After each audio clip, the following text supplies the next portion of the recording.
La mère de Yann Saint-Denis, alors atteinte d'un cancer du poumon de stade 4, reçoit un appel en mai dernier par quelqu'un qui se dit être policier. Il dit qu'il enquête sur une personne à la banque où elle est située. Il a tout de suite enchaîne avec est-ce que vous avez un coffre à la banque?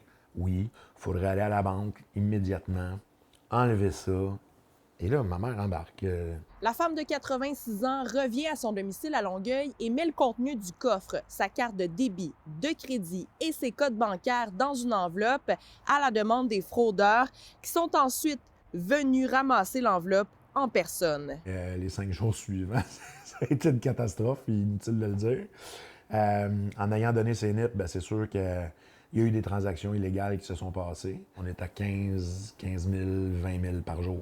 Les fraudeurs vident l'entièreté des comptes et maximisent le crédit de l'aîné.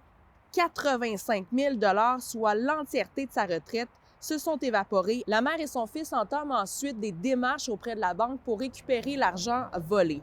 Après plusieurs manches perdues, ils réussissent à obtenir une partie de la somme, loin du butin initial. On a décidé d'arrêter ce combat-là à un moment donné, puis ma mère, de toute façon, était en fin de vie. Puis là, elle est décédée en janvier dernier, donc à grosso modo, peut-être 7 mois après le début de la fraude. Et c'est sûr que les événements ont accéléré sa chute, là. On peut-tu parler du rôle des banques? Est-ce qu'il aurait dû avoir des drapeaux rouges de lever quand ils ont vu justement les transactions de 10 000, de 12 000? Je comprends là, qu'il ne faut pas donner son NIP, là, bien sûr, on ne le dira jamais assez. Mais reste que la banque, je pense, a quand même une responsabilité, ou en tout cas un gain de conscience à avoir sur plein d'outils.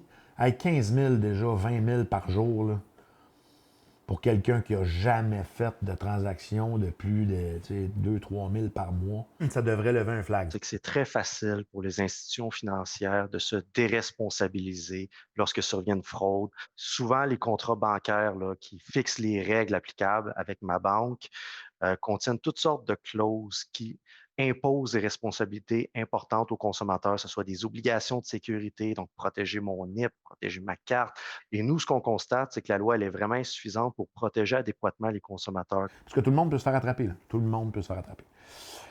Ouais, c'est important de parler aujourd'hui là, pour vous. D'abord, en mémoire de ma mère, je pense que c'est important. Puis aussi, il faut vraiment qu'on soit conscient que, tu sais, on peut pas embarquer là-dedans.